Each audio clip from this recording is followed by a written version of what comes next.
All right, we are live here with Mark Effinger. Is it Effinger or Effinger? Is it? No, it's Effinger. Very good, very good. Effinger, Yeah, but it doesn't matter because your real name is Mr. Noots. So that's right.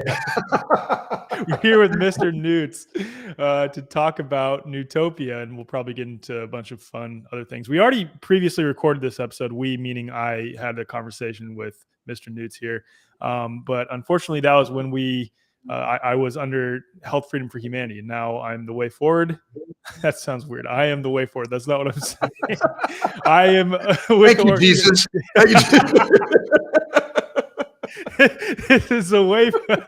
This is a way forward with Alec Zeck. Okay, so Mr. Noots, man, it's always fun talking with you. I know last time we had this conversation, I was laughing basically the entire time, and it was great. So I'm super excited. Yeah, good to see you again, Alec. It was yeah, awesome, man. And by the way, love a couple things. One, love the platform, love the brand, love what you're doing. I'm just super excited that you've not only made a transition, but you've accelerated that transition into this quality of content. So thanks, bro. Thank you so much. That means a lot. And talking about quality of content or quality of things, like the quality of your stuff at Nootopia is really incredible. Even just like the way that it's branded and packaged, all of it's just great. So I think it's most appropriate to start by you just sharing your background and what led you to develop Nootopia.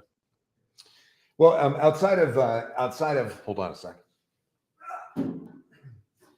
Outside of a history when I was a little kid of my first chemistry set at 7 or at 6 years old is when I was super unhealthy when I was after I had become an entrepreneur back in the late 80s. I became an entrepreneur, started my first before company. that, you used to be in the Air Force, right? 6 years. 6 years in the Air Force. Okay, so we have that in common because I was in the Army. So yeah, exactly. Yeah, so 6 years, and that was in. I was stationed in Central California at Castle Air Force Base. So I was a SAC, Strategic Air Command guy, working on B-52s and KC-135 refuelers and a couple of rocket trainer jets. And I also had, as is with people that are soaked in oil all day, is I had cystic acne.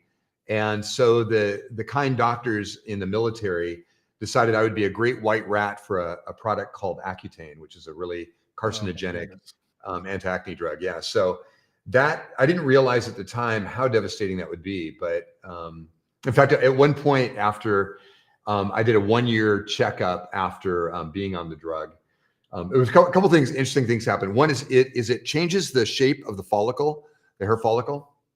And for those of us that are hormone kind of people, follicle stimulating hormone and some of the other things are very critical to our success as far as testosterone development and the rest. And so being a young kid, this was a surprisingly detrimental to my health. And I was bodybuilding, weightlifting, and also doing hardcore bicycle riding. I did a lot of mountain climbing in Yosemite and free climbing, which is always fun, where you kind of you chalk up and you go take a running start at the mountain, and then you grab on and you kind of are like this until you run out of juice, and then you just kind of look around and go, how the hell did I get here and how am I going to get down?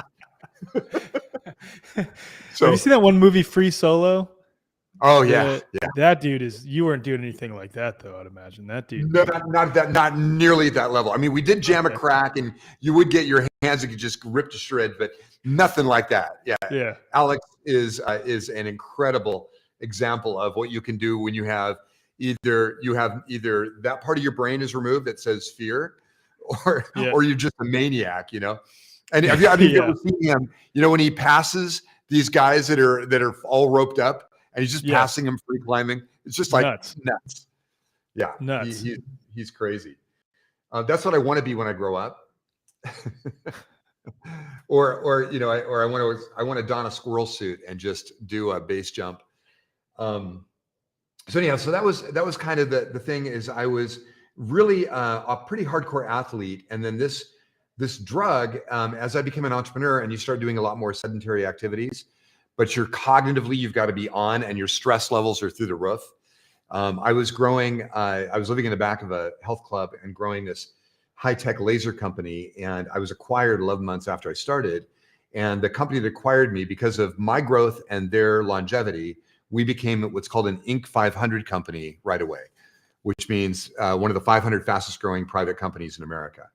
So stress is incredible. Fast growth eats up cash like nobody's business.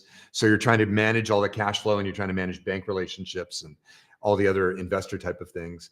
And I ended up getting very sick to the point where I was almost suicidal. I left that company, started another, sold like it. mentally and physically sick though, like both. Big time. Yeah, you're wondering where the hell the energy went that you normally were relying upon, like the natural ATP type energy that your body would be producing. It seems to kind of fade, and it's the frog boiling condition where you don't realize that you're suddenly performing at 50% of what you're capable of doing. I would feel like shit. I had a high-speed Mazda RX-7, and I would ride it into work. I would literally throw it into its parking spot. My heart would go on like this. And that was the last good feeling I would have for the day, because the rest of it was all putting out fires. And if anybody that's ever worked in the corporate world knows that it's just you feel like you're never on top of the game. Mm-hmm. And so that was kind of the feeling. And I went from being somebody that was always on top of it, who was always leading, to somebody who was suddenly feeling like I'm the tail being wagged by the dog. Yeah. And it's a very painful experience. I wouldn't want anybody to be subject to that. But and so the way out for me was I got critically sick for a couple of weeks. My wife and I, it was my sweetheart, my girlfriend at the time, we got really sick together and looked at each other and said, what the hell are we doing? Why are you putting in 20-hour days? And I was trying to do polyphasic sleep cycles where you are awake for 2.5 or 3 hours and you sleep for half an hour. You're awake and you do that 24/7. Right? Anything to get more hours in a day, because that's all I knew how to do. Is I came from being an athlete and a performer. And so my whole thing was, give me a task. I can outperform anybody. My dad taught me to outwork the boss and to, run to your stations. And so when you have that kind of mentality, and suddenly your physiology and your neurology aren't keeping up with what you believe that you're supposed to be doing, you get into a depressive state it's really, really sad. So that happened to me. So I got out of that company. I formed another one, sold it, formed another one. And then about midway on that one, I woke up one day about 3 years into it, and I literally, I was sitting at my monitor, and I just been doing some project for a client, but I literally was kind of like losing my touch with reality. And I went into my wife's office and I said, honey, I don't know what day it is. I don't know what the project is I'm supposed to be doing for this client. I just started an ad agency and I also had a tech company at the same time, and a startup I was doing. And I said, I think I'm losing my mind. And she was, very lovingly grabbed me by the hand. We took a walk around the block, and she said, you're really good at starting these things and you're really good at selling them. And it's that thing in the middle that, you don't do well at. So, you know what I'm talking about? Yep. I think so. Like at home life. Yeah. It's that. Yeah. And so she said, why don't we, put this into a different gear? Thankfully, I was able to sell that company, the ad agency, which was the one that was really dragging on me. But it was at a point where I had chronic nose drip and other things, and I didn't tie it back to the Accutane at the time until, because we didn't have the internet. How many years after this is this point? This is a decade after. Wow. Yeah. So shows how harmful that stuff is. I ended up at a bed and breakfast in La Center, Washington, which is about 20 miles north of where I lived. I lived in Portland, Oregon area. Mm-hmm. And the guy that owned it, I had no idea, but he's an ND and an MD. Mm-hmm. He was a ear, nose, and throat. Yep, he was a physician, ear, nose, and throat. But after he's in his residency, he had to deal with, in his residency, he dealt with as ear, nose, and throat, as is one to be in ear, nose, and throat. Is he dealt with these older folks that were coming in, and he called them rattlers. And I said, where'd that come from? And he goes, they always had a bag of all the different meds that they were on, and they would rattle as they would come down the hallway into his office. And there's a condition called polypharmacy, where an individual gets a med for a certain condition, and meds, to be patented and to be able to be protected, kind of have one condition that they're focused on. They're not broad spectrum typically. They're one condition, and then you have off-label applications as well that happen later on. And what they would get is they would get a product, and then I'll use my dad as an example. They gave him statins. They said, your cholesterol's too high, we're going to give you statins. Well, when he got on the statins, he started feeling like crap, and they go, oh, well, it's because your blood pressure's out of whack. So what we're going to do is we're going to put you on a blood thickener. Well, that made him feel even worse. And my dad was an athlete as well. And so he goes, is there anything you can do? And he goes, yeah, we're going to give you a blood thinner to offset the side effects of the blood thickener. Oh my God, yeah. And right. And then he said, well, you got some inflammatory, markers right now. So we're going to give you an NSAID, anti-inflammatory. And then it just kept going. Yep.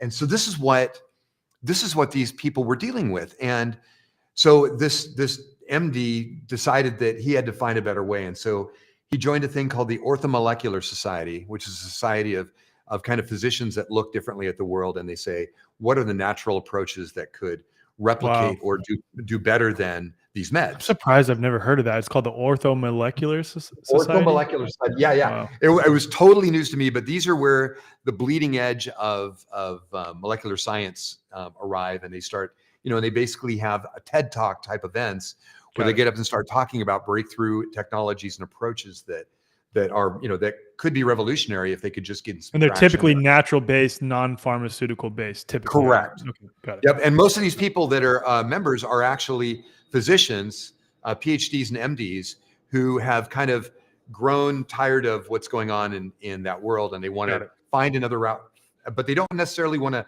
leave practice for many reasons, whether it's economic or otherwise. But they want to be able to find a way to do integrative health without and kind of find some kind of a balancing act between the two. Yep. Great guy. He put me on a thing called EWAT. He diagnosed me with thyroid hypothyroidism, which was 100% accurate. It worked great. He got me on natural desiccated thyroid and bovine from New Zealand, right? Grass-fed. When was this, by the way? Because this seems to be like almost like a fad now. Everyone's doing desiccated organ meats. How long ago was this? Oh yeah, 1993. Wow. Okay. Yeah. So you're on the desiccated organ meats like way before anyone else was. Oh, it was great. And Paul Saladino has nothing on you. I love it. And it's so funny. So that was kind of that was the aha moment for me, was this. It made me feel so good. It took about 6 weeks for it to kick in. Took another 6 weeks for it to really kind of optimize, because you're working out levels and you're trying to all those things. You're taking blood and saliva, urine tests to try to make sure that your hormone levels are going. And then and when it came on, I mean, my wife said that I became a completely different animal. Wow. My sex drive went through the roof. My ability to my energy levels, I no longer needed that hour nap every afternoon in order to try to even feel normal. And I slept like a baby. And then about 6 months later, I ended up flying to New York to do a venture capital deal. And I just, do you know when you're on your game is when I walked into the room, and it was a very contentious meeting that was going on between venture capitalists, movie theater owners, and some geeks that I was friends with that needed some help. And I just read the temperature of the room. It was not good. And I stood up and I said, I've got an idea. And I had no freaking idea what I was going to do, but I had a whiteboard marker and there was a whiteboard behind me. And I knew that I could, at least make some scribbles. And I diffused the room. In 15 minutes, we were laughing. In 45 minutes, we were penning a deal. And it was that you look for the indicators of, I'm back, baby, I'm back. And that's when you realized it. You realized I'm back.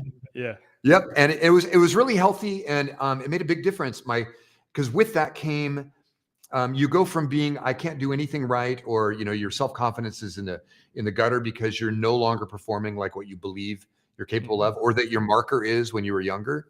Yep. And suddenly I was not only there, but I felt even better. Wow. And that was the thing that said, okay, if, I was like Steve Martin in The Jerk when he first, he hears music for the first time that he can actually tap his feet to. And he's going, if this is out there, what else is out there?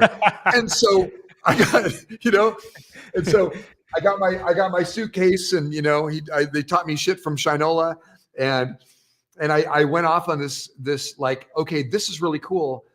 And a short time later, I was taking a guy to the airport, and a family member to the airport early in the morning.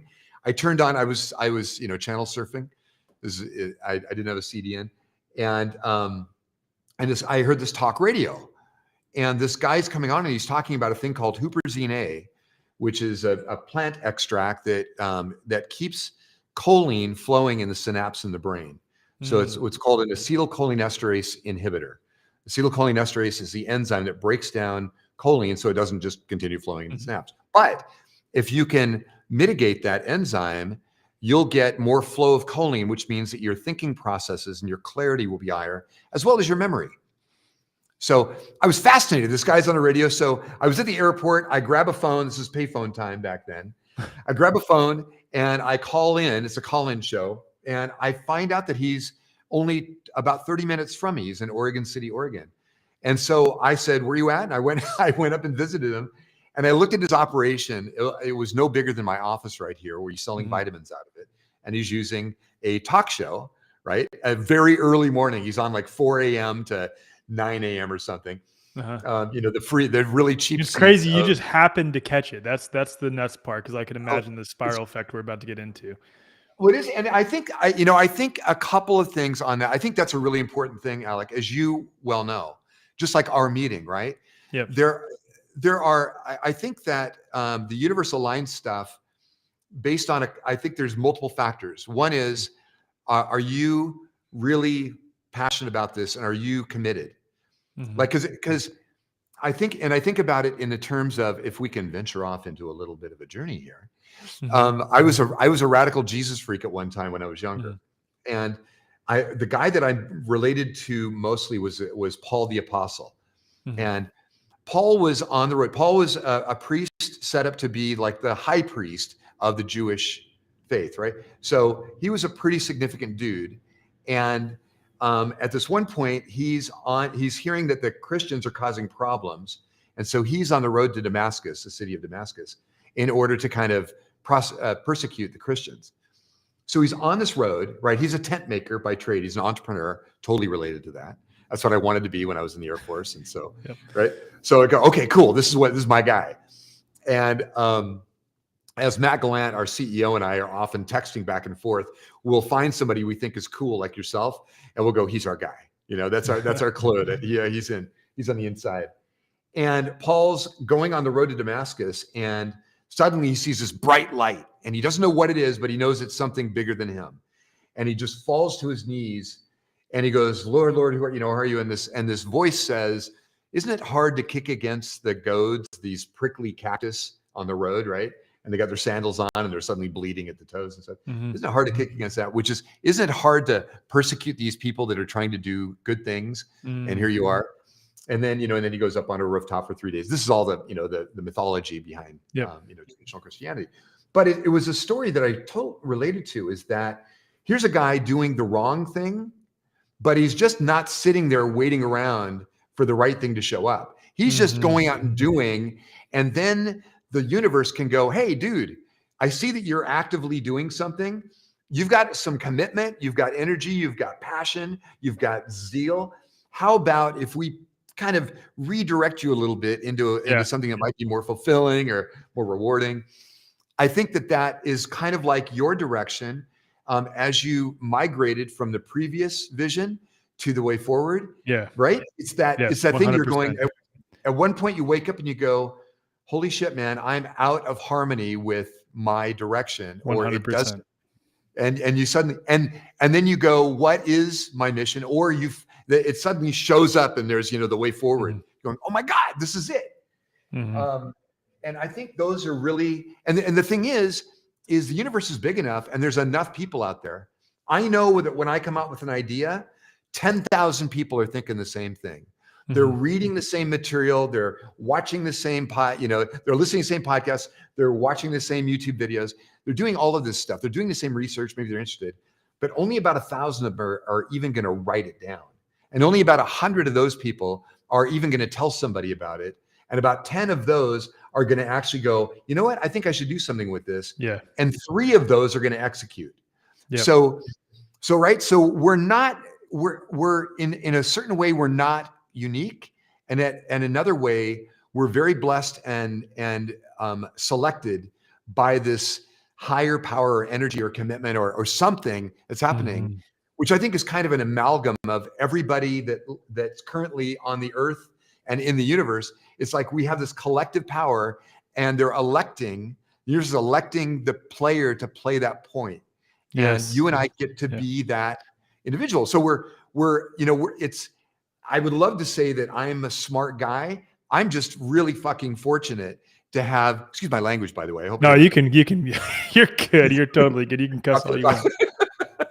But we're super fortunate that we have an environment that fosters our creative output so that we can do things that are much bigger than ourselves, and that we can build a platform. And there are these tools that we've got, like the one you're showing me right here, which I freaking love, by the way. This is it. This is the best. Restream is awesome. It's great. It's sex, man. This is great. It's good.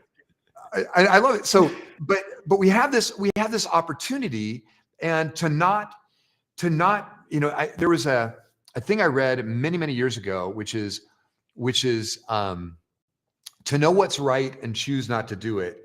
That's sin. I mean, sin in the context of that's, right.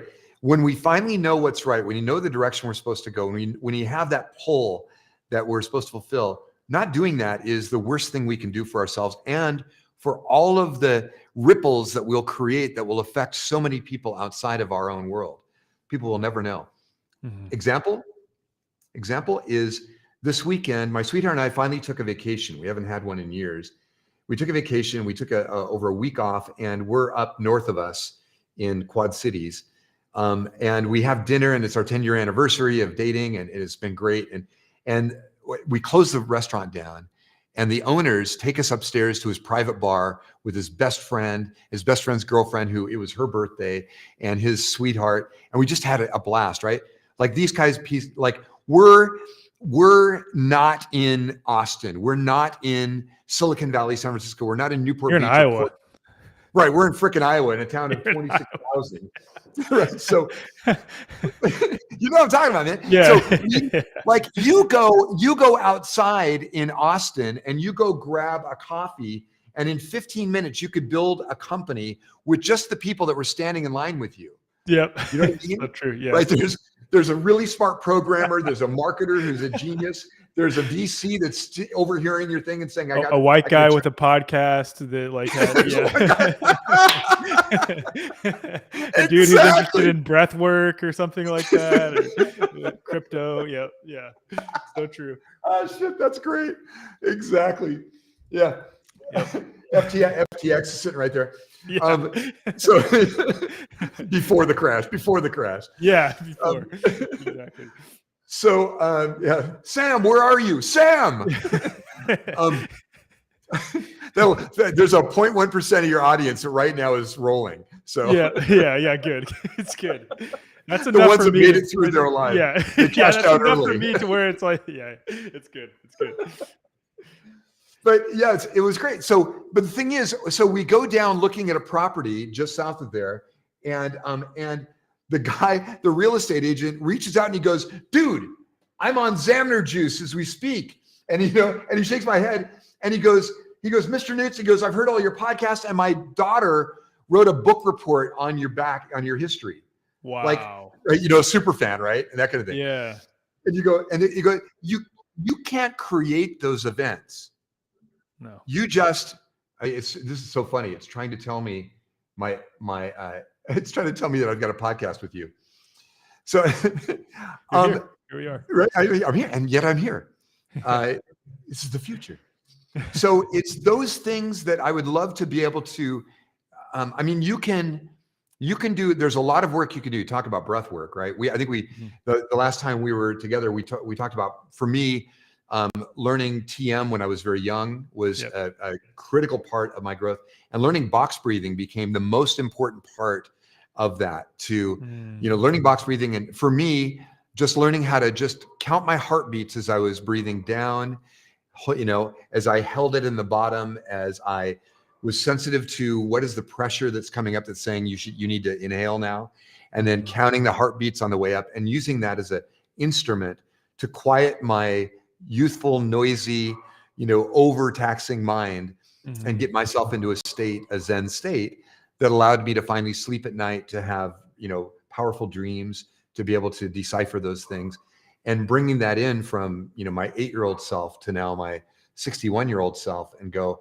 this instrument of breath work is something that has changed my life. And then of course you learn more. You learn, like, as Huberman talks about his rapid breathing technique and some of those other things that he's pulled from some of the greats, and how all of these facets can create an optimized state for us to be able to call in the goodness in the world that's looking for us, to be able to bring in the people and the events and the technologies and the opportunities and the love that we're all looking for in a way that isn't manipulative. It's totally in harmony with who we are, and brings us into a much bigger space. There's a song by Bruce Cockburn called "You Get Bigger as You Go," and he was talking about the difference between the hate and the fear and the loathing and the self-deprecation and the rest of it that we often go through as we're migrating life and migrating relationships, and that our real goal is to replace that with love and caring and understanding and encouragement and support and and outreach and all the other things. Like this tool you have right here is powerful outreach, man. So sorry, that was that was great. That was great. And I feel very blessed. And like, just a quick point, I feel like when you're on your path, it becomes, I don't want to say effortless, because it still requires effort, but things just flow. There's just a flow that happens. And like situations, I would imagine, like you meeting this real estate agent who happens to be, using your product, and his daughter happens to be a super fan in a small place in Iowa. It's like situations like that continue to just come into your awareness and be a part of your life. And it's just like, wow, then I'm on the path. Oh, so, there's, outside of the health crisis and other things that we can talk about as a part of this, but one of the things that I got to say is, so I've got the sweetheart, her name is Chastity. Here's a picture. There's Chastity. So, oh, they're right there. Yeah. So, and I keep her on my keyboard to remind me. And I got a great picture, great boobs. And so she's awesome. But she's just, so I was on the fence. I've been on the fence about her for years. We've been dating now for over 10 years, and we're closer than ever. It's great. And there was I've had various people want to get into my business. Like, they wanted to be, girlfriends wanted to be supportive, or friends wanted to be supportive. And I've always been reticent to do that, because I didn't want to infect the relationship with something. Yeah. I also didn't want to create a thing that you couldn't get out of later. Yep. Like, you know what I mean? Totally Like, get what you're saying. Yep. Standing on a fence. And she saw what was going through as we were becoming Nootopia, which is our nootropics business, and the integration with Bioptimizers, which is our core, the company that did the acquisition of our former company. And she came over to me one day, and when we just moved here, and she says, "I can't watch you fail." And oftentimes we don't have enough clarity, because we're inside our own selves. And I didn't have enough objectivity to see that the pace at which we were going with the company was going to be greater than my individual ability to balance, to spin all those plates. And she came in and she started just grabbing plates and I'm spinning them on these and starting to fall, and she's grabbing them, and she's organizing them, and she's categorizing them, and she's turning them into, and she's then spinning them up herself with her own expertise and making it better. And it was, wow. It was a catalytic thing for me, because and I was trying to dance between the passion relationship and the functional relationship, if you know what I mean. Yep. like, okay, so I just want to keep this relationship passionate. And then you go, holy crap, what have I done by not engaging the functional part of this Yep. relationship at a much higher level? And as a result of that, she now runs my R&D. I'm kind of like, I watch in awe as she, does all these cool things. She's a flavorist for us, and she manages a lot of the calendar and other things. And it's just amazing. And yet I was reticent because of my own distrust in myself, my own ability to hold on to that person that's so powerful, that's so loving, that's so kind, that's so, and ambitious at the same time. And yet by unleashing her on this thing that I'd been creating for about 14 years now, she has turned it into something I couldn't even have imagined even a year ago. So I think it's important for us to recognize those people as they enter our lives, not reject them early, give them space to be able to grow or enhance our lives, and give them the tools, and then to recognize them for their contribution in big ways. So, wow, yeah, man, that's beautiful. So where were we? We were at the point of you had just felt like you were back on your game, and then you heard this radio show that started talking about. Yeah, that's where we were. That's where. Yeah. So that became the catalyst. So I built a business with him doing a human growth hormone precursor using amino acids in an effervescent tablet. And I wanted e-commerce was really important to me. I loved the thought of e-commerce. This became now we're in 1994, and I'm getting excited. So in 1998 or 1996 we said, let's do something together. I consulted to him for free, and I tripled the size of his business in 6 months. So something I was doing was working. I was more of a marketing centric guy back then, that loved product and those things. So we collaborated on this product. We launched in October 1st of 96, I think it was. And in 1 month we did 213,000 in sales. Wow. And it was like, yeah. In fact, it was so fast growing that we were shut down by the merchant account. They thought that we were dumpster diving. And I had to write a press release. I wrote a 3-page press release that said Merchant Solutions, which was like the big company back then that did, if you were going to get a Visa MasterCard account, that was them. I said, hates the little guy and doesn't believe in e-commerce. That was my title. And I wrote I think it was a 40 or 60-page business plan over the weekend. And basically I sent a note to them on Friday and said, I sent an email to them and I said, you shut us down. This is a recurring orders. This is basically subscription orders. Yep. And you've now locked up all of my cash. I can't grow. And I'm going to send this press release out on Tuesday morning or Tuesday at noon if I don't get, if we can't come to some kind of a conclusion. And the CEO and the CMO called me on Monday afternoon, and we resolved it. So they released 80% of the cash, and because I sent them a business plan on what e-commerce is, how e-commerce works, what's going to happen, and those things. And they started releasing funds, and we stayed alive. And I sold that company to my partner. Shortly after that, we were having our third child, my wife and I, and all of our children were born at home. This is my daughter Livy, who currently works for me. And my wife tore a little bit. She was fairly small boned, and she tore a little bit. They handed me snips and said, "You want to do an episiotomy?" And I said, "What's that?" And they said, "You open up your wife's vagina." I said, "I kind of like my wife's vagina, just how it is, if that's okay." I'm good, thank you though. Yeah, yeah, really appreciate it. Nice snips, by the way. Yeah. These work well. Wow. Yeah. So, but the midwife handed her 4 oxycodone, and she fell in love with oxycodone. And after a 10-year struggle with oxycodone, she committed suicide in 2008. Oh man. And it was awful. And so that was the real catalyst for the change. I was already doing the health stuff, and I was constantly experimenting with supplements. I was doing a thing called stacking, where you would take 2 or 3 molecules, you would add them together, and you would get like a byproduct of it it's a term called potentiation, where you take one molecule, you add another one to it, and it makes one of the molecules better than it was previously. Got it. Kind of like we think of curcumin and piperine as a classic one in the nutritional.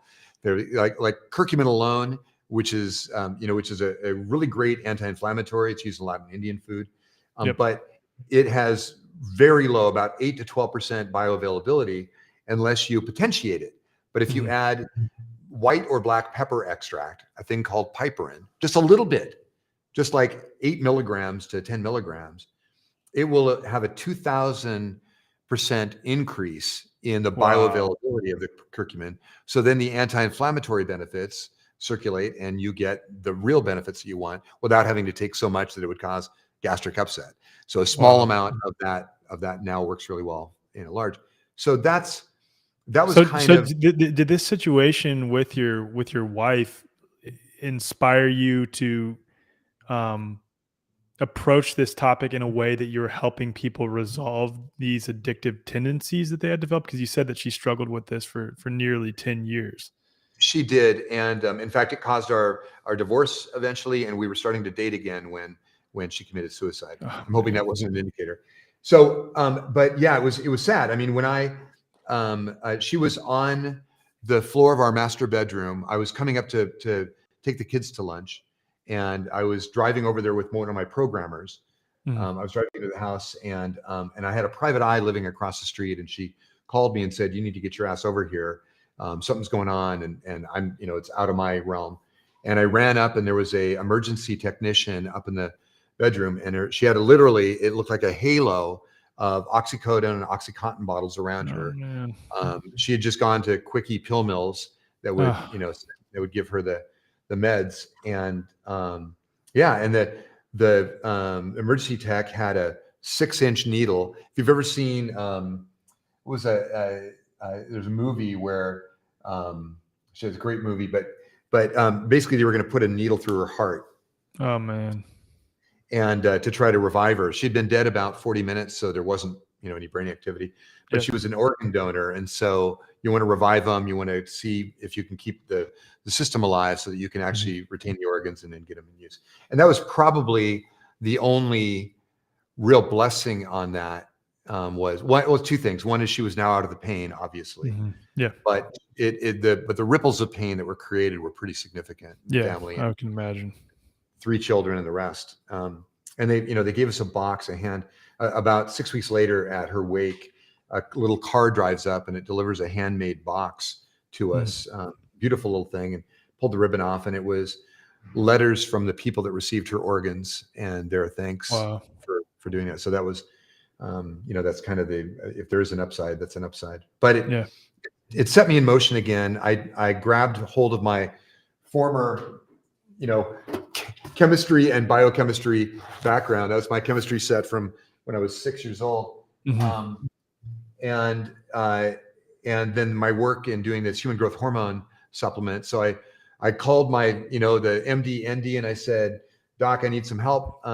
He's going, "Great. Let me marshal my friends at the OrthoMolecular Society. What are you trying to do?" And I said, I've got to figure out why addiction is addiction.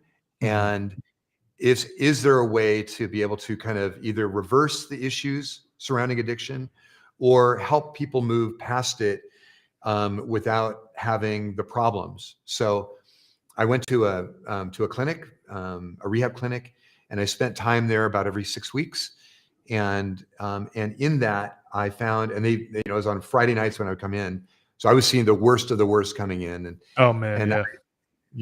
then I would work with building these formulas on how to get them out of addiction. And what I was doing back then was I was doing with very base nootropics. Like there's a thing called paracetam that was kind of one of the foundational nootropics. It was one of the first ones ever made back in the What is that derived from? And well, it's actually an amino acid from pyroglutamic acid, which is an amino acid. If you refine it down, you'll get paracetam out of that. Got it. Okay. And I've been using pyroglutamic acid in my own formulas for my own cognitive enhancement, and actually trying to get the trauma that I had experienced from my wife's passing. I was trying to reboot my system because it was one of these haunting things where you go, well, could I have done this? Could I have done this? What could I have done to not have that? And then you have the reminder, I've got these 3 beautiful kids, and I'm waking up to them every day going, I'm so sorry. And they look at you like, come on, Dad, you've always been able to fix things. How can you, how do you fix this? And so, and so what I found was that from the addictive process is that people that were addicted, they had a number of little things that were outside of, mental illness, which is also present, or mental condition. I hate to call it illness because it sounds like something that's, that you can't address. Exactly. Such a good point. And it's I've come to the same perspective too. It's not mental illness, it's condition. And usually it's the trauma precedes that then leads to the condition, and it's addressing the trauma that's important. Then you can sort of resolve some of these mental conditions. That's a good reframe. It is. Have you ever done EFT, or have you ever known an EFT? Emotional freedom technique. Yes, that was like a godsend for me when I was addressing my childhood trauma, and then going back and doing like meditative reparenting, like being the parent that I needed at that time. Yeah, that's so beautiful. When I've got an incredible EFT coach. Her name is Jandi, and we've only met via Zoom, and yet I feel like I'm, like I can tell her anything. I've told her the most harrowing stories. She's not fazed. She's loving.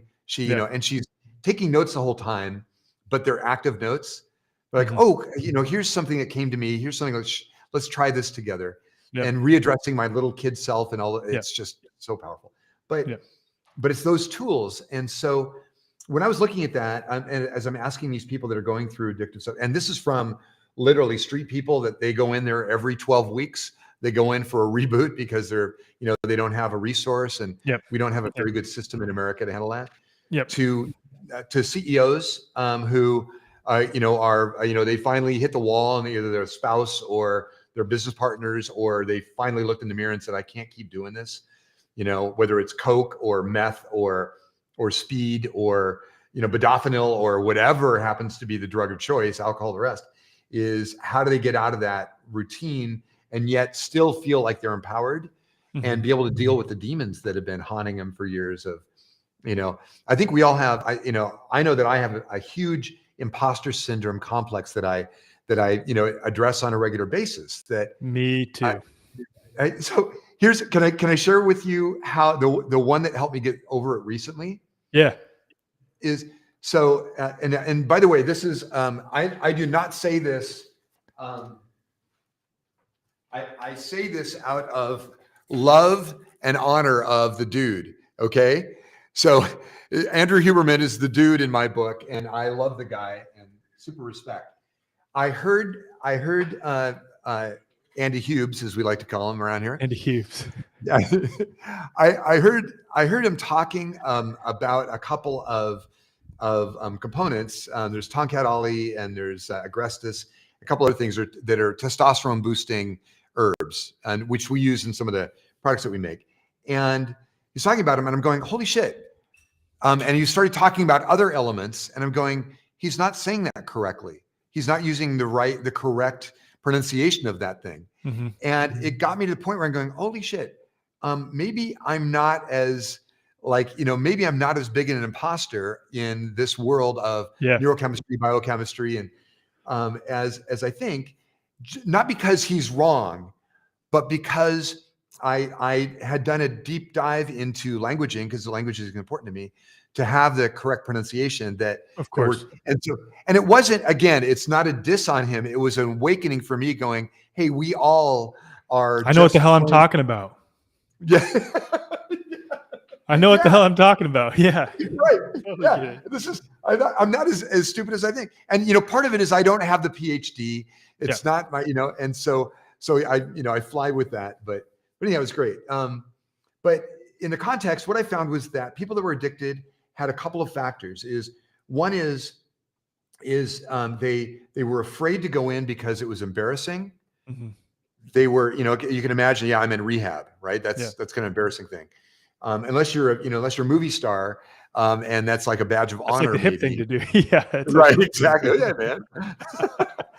So you got that, and then there was it's expensive, and it's anywhere from 6 weeks to 6 months, and so they're going to be out of work. They're going to be blackballed at work, baby. Those kinds of problems. Yeah. And then one of the things that really hit home for me was a couple of really sharp guys that were in there, and they were like really sharp, and they're going, I'm in here because of this. I know exactly what I need to do. I just needed somebody to facilitate it for me. So I'm paying these people to do it, and my insurance is covering it. Those kind of things. Yep. And they said, the deal is I'm going to be in here. I looked at the list of meds that they give the folks that are going in here, and there were up to 27 different meds that they would go on in the 6 to 12 weeks they would be in rehab. Wow. And then, what the hell? And they said, and they said, dude, and they actually used the term, dude, I'm going to be addicted to anywhere from 2 to 4 of these meds when I get out. Yeah. And if I forget to get my prescription, or I'm too busy or something like that, I'm just going to call my dealer, and I'm going to be back on coke or meth or it's just whatever. trading one addiction for another addiction at that point. Exactly. And he said, I don't feel anything. He goes, I'm still going to feel buzzed or out of it when I'm on these. In fact, some of them, these guys, this is not a diss on, again, I'm not a medical doctor, but especially the guys that were on antidepressants said, I just feel emotionless when I'm on some of these SSRIs. Well, I can speak to that real quick. So, because that's what led me to be doing what I'm doing right now, in part. Speak it, Alec. Speak it. Well, so my mom, due to some familial trauma that we had, my mom, when I was 13 years old, went on multiple benzodiazepines and SSRIs, and her health spiraled and got worse and worse and worse. And then fast forward 10 years after that, we realized it was simply the need to address the initial trauma that she had experienced that led to her going to see a psychiatrist, and the psychiatrist just prescribed multiple benzodiazepines and SSRIs. And she was not only numb, for her specifically, and everyone's different, for her health got drastically worse. She would have these episodes where she would be hallucinating. She was in and out of mental hospitals, hallucinating to the level where she thought I was her dad at one point, and that she was her 13-year-old self, and I was holding her while she was screaming, crying, not leaving her room for 2 weeks at a time, staring at herself in the mirror, like just picking her face obsessively, not sleeping. It was really, really, really dark. So I've seen directly the harms of psych drugs. And so when these rehab facilities are just trading one addiction for another one that almost to some degree has potentially worse implications, because it's being prescribed by a perceived authority figure. So it's like, oh, this must be good, this must be okay. Right. And that's almost what makes it worse to some degree. Hey, one of the things I wanted to ask on that, a couple things. One is, that was the exact experience that these people were having. And as a result of that, their confidence in their ability to move forward, to take the way forward, was vitally constricted. Yeah. And they felt like it became a revolving door problem for them. And they didn't have an escape route. There was no parachute, and it wasn't a soft landing. And so when I came in and said, hey, maybe we can do something about this, I'm just going to deal with cognitive performance stuff. And here's the path that we're going to go on. I'm going to work my butt off to help you, one, experience less pain from the detoxification of these, these things you're on. The second part is I want to help you make better decisions because your cognitive performance is enhanced. So that was, there's 1, 2, right? Let's get you detox and let's get your cognitive performance up. The hope that I had was, with that, we're going to help you make better decisions. And then the second thing they said was, the problem is when I get off the drugs I was on onto the meds that I'm going to be on, is my motivation level is going to tank. My dopamine's going to go to zero. I'm not going to feel good. And I'm going to feel like I need to take a nap all day and those kinds of things. Yep. And then my sleep cycles are going to get wonky, and I'm going to be up at 3 a.m. watching bad infomercials, right? So how do we handle that? And I said, well, great. Let's find a way to get you ATP, adenosine triphosphate, we're going to optimize your mitochondrial output so that you're able to have a natural form of energy in your system so that you can execute. So if we can help you make good decisions And then we can help you execute those decisions because you've got the energy and the dopamine, the reward system and the motivation system to be able to approach those things that you want to accomplish. That's going to give you some measurable level of success that may be good enough, it may be strong enough to keep you in a cycle, a healthy cycle of good decision, execution, success, good decision, execution, success. Mm. And maybe that will move the needle and put you into the next level of life performance. And that was kind of what we did. And that's how it started. I mean, it was a combination of, I was in business with the founder of Century 21. We had a company called Idea Fisher. And so we made software for smart people. We had about 400,000 customers. And so I was sending test tubes of powder to a bunch of smart people saying, hey, try these. And if it works well for you, let us know via this online form. And after about 3,000 samples of that, I arrived at a formula that actually was very reliable. And as long as I customized it for your weight, height, age, sex, goals, your eating habits, your exercise habits, I got very, very high response rate, over 97% response rate. Wow. So it was great. And customization was a key factor in that, because when I just sent them, everybody got the same tube, it was between 30 and 42% success rate. Whereas if I customized it, it got into that high 90s. And so that this is such an important point too, because that is, again, going against what the allopathic medical model does, where it's just dishing out one size fits all, literally everything for everyone, rather than customizing tailored to the individual's needs. Well, and important. I think it is. And I think it's the future. I think the future of health in general is, like, we're working with a DNA company to create DNA tests optimized for all of the things that we do in biology and physiology and neurology. And so we want to be able to align everything we do with everything you are. Wow.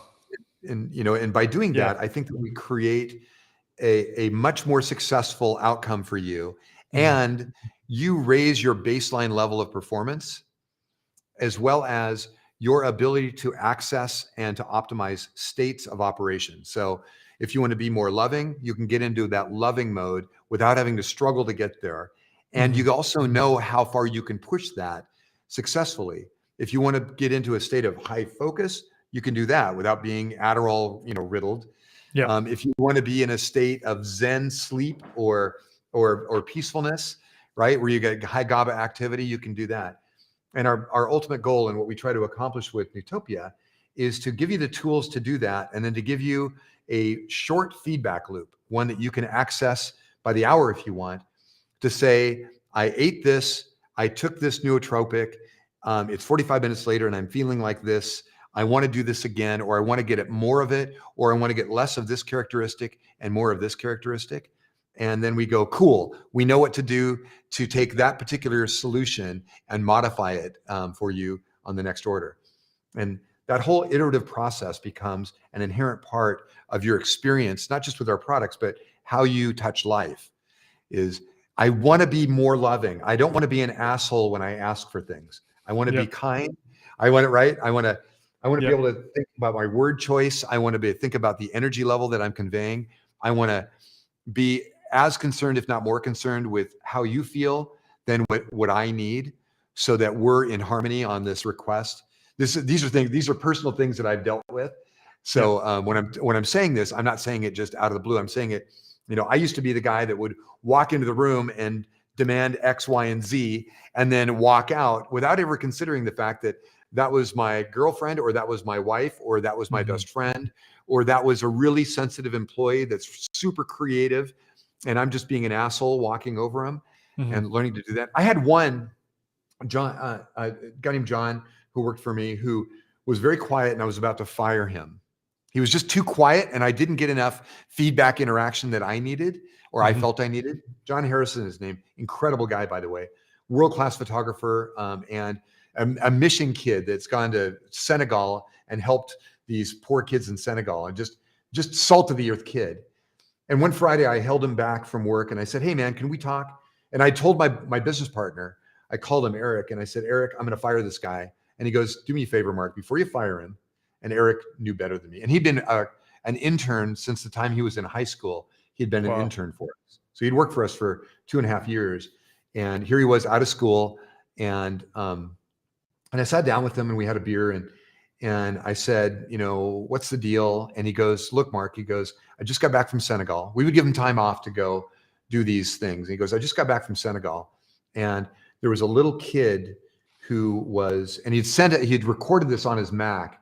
He had a high-speed bandwidth on his MacBook. It's pre-MacBook, the early black ones that were all plastic. Yep. And he goes, here's the deal. There's a kid outside my hut right now who's sucking water through a sock as a filter. He's got a bloated stomach because he's got worms, and his sister's right next to him. And he goes, and we're trying to do e-commerce. This is fucking crazy. This is ridiculous. Mm-hmm. He goes, we need to go make a greater impact on the world. And I realized that the problem is I wasn't sharing the vision of what we were going to do with e-commerce technology. Wow. And we immediately started a fund on the side to both help him in his work and his church, and also make e-commerce something more than just you and I selling merch on the web, and to do something that would be impactful. And so it's great. And then he became he was incredible. He became one of my most powerful employees ever.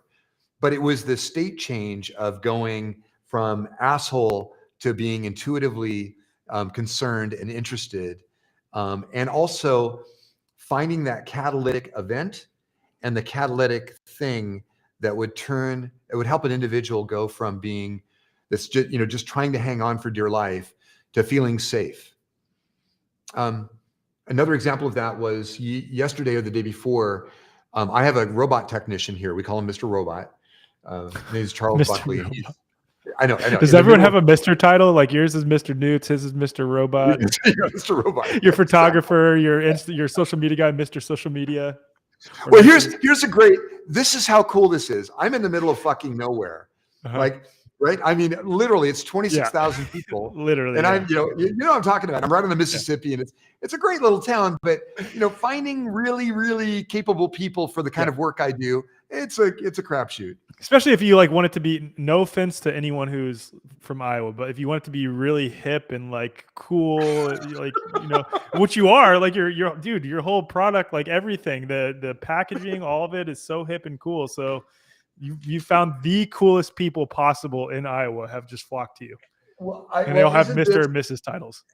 Isn't it great? Isn't it? We talk about this, right? Just being a magnet for, being a loving magnet for great things to happen, believing that great things are going to happen, not being concerned with the outcome, but being more concerned with just the moment and the environment, and right. It becomes incredible. So this guy that did a little bit, this guy that bought just a shithole of a house that I bought when I first moved here. I bought a house, we called it the Monster House because it was like the Fight Club house. And so he bought that house from me. He goes, hey, there's a guy I work with. He works at one of the big companies here.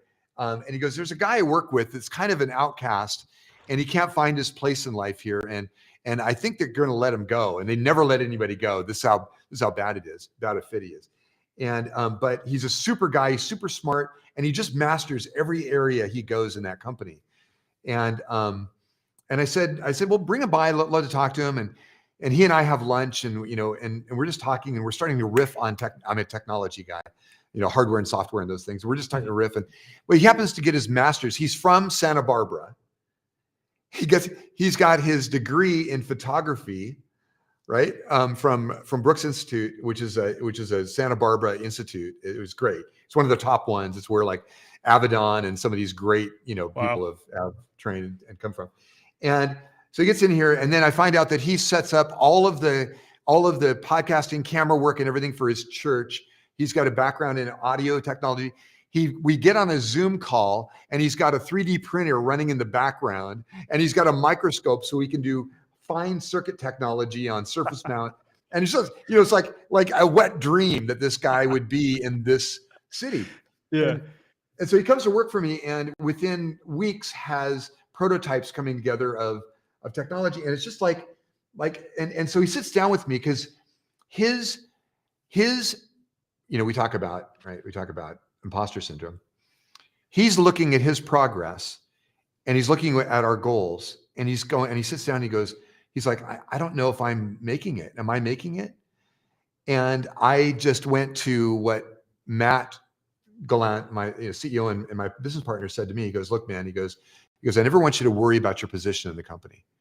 I always want you to focus on what you think is most important, and then collaborating with everybody that we've got available to you, all the resources available, so that you can do the things that you value and that are going to move the needle for us as a company. We want to make a major change in the world on biology and physiology and neurology. And so just focus on that. If you're focused on survival and everything else, you're not going to be effective. You're not going to enjoy the process. And eventually you're going to look for a way out. And that's the last thing we want. And I just kind of iterated that to Mr. Robot, that he should not worry about his job. It's not on the line. There's no question here. Keep doing the great stuff you're doing. And if you need help, never hesitate to ask for help.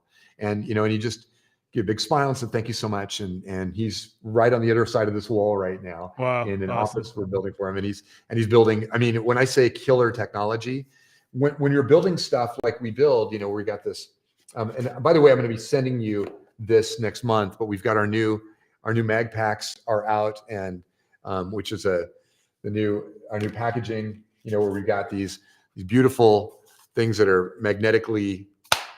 Yeah, all your packaging is so awesome. It's incredible. The presentation's amazing. Well, so in that, isn't it important? I know that as you have to work with a number of different people to get your message out and to get your work done and to do the work you are called to do, so to speak. Right. And it's a dual calling, right? I'm called to do this, and I also I'm passionate about helping people change in the ways that are 100%. 100%. So that you've got to, you can't do it alone. It's you've got to actually bring in people, and you've got to be able to achieve an environment. You got to create an environment that's going to be thriving for them, and you also have to balance it with, we have goals and we have success. We need to do this, and sometimes we filter through the people that we're comfortable with but aren't necessarily a right fit for that position or for what we need today. And you've got to, you go in and out of those not those relationships necessarily, but those positions. Yes. And you got to do it in a meaningful, in a valuable way. And you've got to be kind and loving. And at the same time, you can't necessarily bog down your business by cutting a check to people that aren't in alignment with currently your goals. And I don't know how you do it. I'd love to know, but it's a tough thing. It's a major thing that all of us, whether you're a solopreneur or that's using Fiverr and Upwork to source people, or you've got 20 or 50, or like we've got 120 employees now. How do you create an environment that is thriving, understanding that people are going to feel uncomfortable when you're at a certain level, or they've got their own stuff they need to go through, and they're not, and you need to move beyond that so that you can not be limited by their capacity or their potential. How do you do it? Oh, damn! Now you're putting me on the spot. It's your podcast. Come on, bro. It's your podcast now, man. I think it's just like fostering an environment that allows people to do their job at their pace and have that. How do I put this? Still, not that it's at their pace where they're just like, oh, I'll just do it whenever the hell I feel like doing it. It's just that I know that as long as our vision for the organization is aligned together and we have clearly laid out goals, that I can sort of, rather than micromanage these people, macro manage them and say, hey, you do these roles, you do these roles. And as long as we're all meeting and collaborating together and willing to be open, willing to take feedback, and willing to offer each other ideas and take on ideas, then we'll be successful. And I think that's proven to be true within the construct of this organization. And even with my previous organization, I mean, we started as a nonprofit and developed into, one of the fastest growing health related nonprofits in the world, really, because we went from just launching to having 22 state chapters and chapters in 3 countries. And then there's a lot of leadership failings on my part. that ultimately led to it dissolving. But it was also a blessing because now we're transitioning to this, and I've taken some of the same people who are with that organization with me to this one, and we're all very aligned and have very similar goals and understanding of what we're trying to do here. And it's just this dance. It's this dance of cultivating an environment of creativity and also, not micromanaging people, and just like, macro managing them. I don't know if that answered your question though, but it does. No, it's great. And isn't it interesting, the people that we collect over time? Like I have one guy, Eric Kinney is his name. Eric, and I love you, Eric. Eric and I have worked together on, I think, 5 different businesses. He met me before, as I was starting my first company. I was living in the back of a garage making lasers to give you laser light shows in your living room. And he saw my product and he traded me he wanted to trade me a Macintosh for my product, and he reneged on the Macintosh. So I had to go buy my own. I had to sell the company and buy my own. And but we became business partners, and he became kind of this guy that always keeps showing up in my life right when I need him. And he's the best. I could trust him with every nickel in my life, and I know that I would never have to worry about my 100%. I have 2 of those right now with me that came with me, and the transition for me personally between that organization and this organization was a tumultuous and chaotic and uncertain process, as you can imagine. And both, I'll just say their names, Aspen and Katie, and then also Jack, have come along for the ride, and it's been incredible. They're awesome people to work with, and same thing. I trust them with my life. That's it. And doesn't it up level your one is the confidence, because you know exactly how good they are. You've been through the fire with each other, and so the trust is very high. Yes. So you're not second guessing, and you're not thinking, "Oh my God, they're I'm just a side project for them. I'm exactly committed." And then the other is, I think the velocity that happens from that kind of a environment and those relationships dramatically affects your ability to penetrate markets, to reach the people that are really looking for you, because you're not carrying baggage, you don't have overhead, and you're not protecting yourself, because there's nothing to protect yourself from with these kinds of people. 100. Oh my God, 100%. And we're all aligned on that too. And it's interesting too, because this is so funny, but I feel like I'm like, this is your podcast now. You're interviewing me. This is just so great. Oh, it's great. I'm in, man. I'll let you do the next 4 episodes. How about that? It's been great, because to that point of not needing to, I'll say this. The last organization I was with, I felt constricted. I felt like I didn't have room to breathe and fully express what's on my heart and mind to express. And all 4 of us who came over from that organization to this one are all aligned on that. We are all aligned on it's so much more than just health freedom. We love exploring things related to consciousness. We're exploring things related to regenerative agriculture, homeschooling, unschooling, like different political, societal frameworks. And it's like this complete solution, which is why, this is called the way forward. It's not just health freedom. It has to be all of these other things. It's like, this is the total package as we see it for how to live a vibrant, beautiful life. And that's what we're packaging the way forward as. Touch the heart, brother. It's really interesting when we try to carve out just a piece and think that is everything. It's valuable because we can dive deep into those things. For sure. But it's until we figure out the integrative nature of how they're all connected. Yes.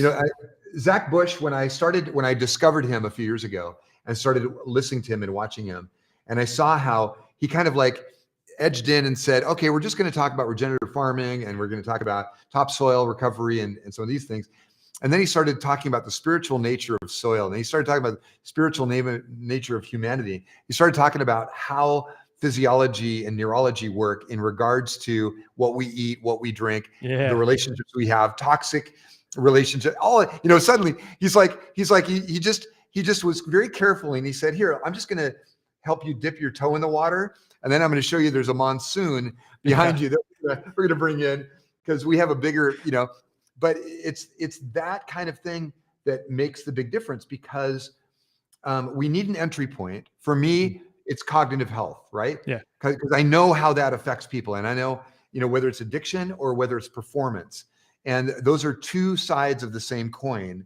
One is, how do I go from shit to shinola? How do I go from just being awful to being great again? And the other is, I kind of know what good is. Like, I was on a podcast with Ben Greenfield a few months ago, and I said, Ben, when you have a health crisis? And he just looked at me like, what are you talking about? I've never had a health crisis.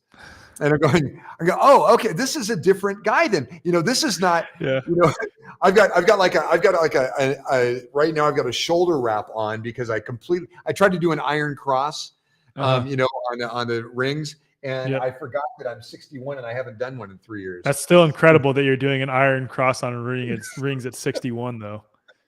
My God. It was great, but it just tore the shit out of it. I'd played tennis. I've got my upstairs here is about 5,800 square feet. It's the size of 4 tennis courts. And so I'm playing tennis against the wall and I'm just loving it. I'm getting back in my groove, and I'm just dreaming. And then I go, oh, I'm going to go do an iron cross. I don't know what that is. Yeah. I'm so fucking stupid, but it was great. It was great. But I'm talking to Ben and I'm going, when you have when you have this crisis, a health crisis, and he goes, no, I don't know what that is. He goes, I've always gotten better. Every year I've gotten better. And I'm going, wow. Holy shit. I'm either right. And, we were able to play around it. It was fun in the end, but it was one of the things where that epiphany of, oh my God, there are some people that don't have that yet. Yeah. Like, talk to Ben in 10 years. He gets in a mountain bike accident or something, who knows what happened. I wouldn't wish that on Ben, by the way. But what I'm talking about. And so it's really, I think that's the empathy part too, is it's super important for us to understand that everybody is at a different level of integration of the things that are going to move the needle and make an important contribution to their lives. And our purposes, your and my purposes in life, are to give them the tools to move forward when they're ready, right? Mm-hmm. When the teachers when the students are ready, the teacher appears, and to also be the loving encouragement that maybe pushes them a little further than they might have gone on their own, so that they achieve a benefit that is a multitude of what they might have achieved had they just kind of looked at that thing and said, oh, that's interesting. Oh, ketosis is interesting. Topsoil recovery is interesting. Homeschooling and unschooling are interesting. Who's the guy, Boudreaux? I see him on Instagram. He's like the king of unschooling. Is badass. My kids, my oldest daughter and my youngest daughter both they did K-12, which is an online school system. They were able to do in an hour and 45 minutes a day, they were able to do what they would do in 6 hours of classroom work and 3 hours of homework. Incredible. And that left them an incredible windows of time in their lives to explore music, to explore hiking, to explore mycology, to explore the, eating habits, to exercise, explore themselves, and really determine like what they want, I would imagine. Oh, incredible. Yeah. And what I got out of it was I got to watch my kids thrive. I'm a high school dropout, so I related very much to, I saw them thrive and I saw them accelerate their lives, in a way that they were so much further along than I was at their respective ages, because they didn't have this limitation of a common thing that they had to do that was matched to the lowest common denominator. Mm-hmm. Not to diss all schools, but there is a lot of that happens in formalized education that you just can't get out of because of the way it's been structured. Memorize and regurgitate, and it's not like instilling critical thinking skills. Yeah, exactly. Right. Where's the critical thinking and where's the real learning? I mean, I was super lucky that I had parents that encouraged me to, to really think for myself and I was also this incessant question asker. Mm-hmm. And I found that to be a superpower as I grew older. So, yeah. Well, you were talking about dipping your toe in the water just a minute ago, and something came up in my mind. I was thinking about that. It's almost like you have your finger on the pulse, so to speak, of the collective, of humanity, for those that choose to purchase Nootopia products, because you're doing this what we're calling neurochemical optimization for these people, right? And you're tailoring it towards what they need. So you're able to like see across the board of people who purchase Nootopia products what humanity is experiencing at that point in time that they are requiring. So what are you seeing? What a great question. I love that. Oh, you grabbed that mic quick, man. You grabbed it back. I did. I did. There was a time when I was doing a lot of public speaking back in the 90s, and there were two levels of progress. One level, they held the mic, right? So they could take it back anytime. And the other level was when you finally got the mic, and so you grabbed the mic back. It was great. Since it's your podcast. Oh, by the way, a couple things. One is I'm going to send you one of these, and I would love to buy one of your shirts if I could buy one of your shirts from you. So I'll just send you one. I want to send you one of our cool like organic cotton tie-dye ones that we have. I'll send that to you. Yeah. Awesome. I'll send that to you. So what we're seeing is that there is a dramatic degradation in overall health, and there's a desperation as a byproduct of that. So if you think about nootropics are kind of at the bleeding edge of the health wellness spectrum right now. Yep. In terms of cognitive performance stuff, like things that you can do to cognitive performance. You can go to 40 Years of Zen or Biocybernaut, and you can do biofeedback, which is like the ultimate. Like if you can take a week off and you've got 15 or 20 grand and you can just put electrodes on your brain, and it's an incredible experience. I highly recommend it to anybody that can afford it. It's great. That's a really cool thing to do. Short of that, how do we as individuals, are there ways for us to get into a performance area that will help us to, again, think clear, be motivated enough to do those things, have less, I can't say depression, but be able to stabilize and improve mood, come on demand. What we're seeing is that even these people who are at the cutting edge, bleeding edge, and these are, we've got movie stars, we've got rock stars, we've got hyper athletes that are on our stuff. And then we've got, Ma and Pa Amber, and we've got the college kid just trying to make it through finals and wants to get off Adderall and wants an alternative. And so we have this very broad spectrum of people that are on it. And what we're finding is that there is a desperation to achieve ultimate performance that doesn't have this critical downside that they experience with meds, that also doesn't have addictive potential, because that's a really critical thing for us.